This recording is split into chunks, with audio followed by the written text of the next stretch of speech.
Négociations intensives pour la première phase de l'accord sur Gaza.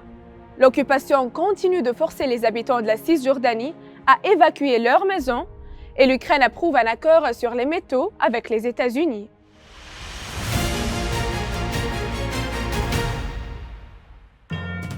Des négociations intensives sont menées actuellement par les médiateurs pour garantir l'achèvement de la deuxième phase de l'accord de cessez-le-feu à Gaza et l'échange des détenus et des prisonniers.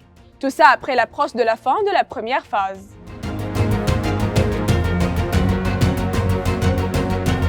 Dans un geste exprimant le soutien de son pays au prochain sommet arabe au Caire, le ministre russe des Affaires étrangères a exprimé l'espoir que ce sommet arabe dans la capitale égyptienne aboutisse à une solution à cette crise. De son côté, le ministre d'État allemand a affirmé que la position de Berlin sur la solution à deux États reste ferme et inchangée.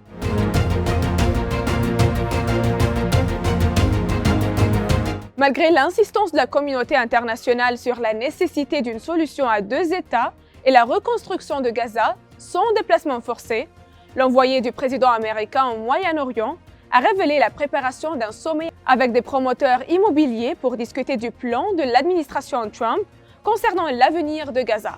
Il a toutefois affirmé que cette proposition n'était pas un plan d'évacuation des Palestiniens.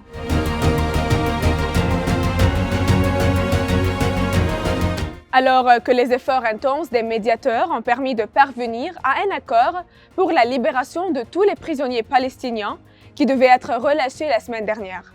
L'envoyé du président américain au Moyen-Orient a indiqué que des réunions auront lieu au Caire et à Doha dans les prochains jours, et ça pour discuter des prochaines étapes de l'accord de cessez-le-feu à Gaza.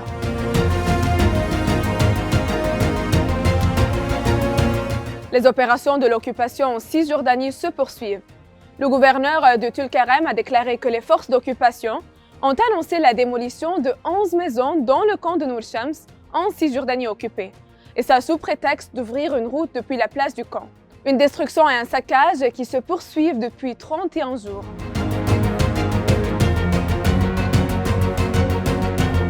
Le président américain Donald Trump a annoncé l'approbation de son homologue ukrainien pour un accord sur les minerais rares, qui devrait être signé lors de la visite de Volodymyr Zelensky aux États-Unis dans les prochaines heures. Cet accord vise à permettre aux États-Unis de bénéficier de certaines ressources minérales rares de l'Ukraine et à stimuler le développement après la guerre.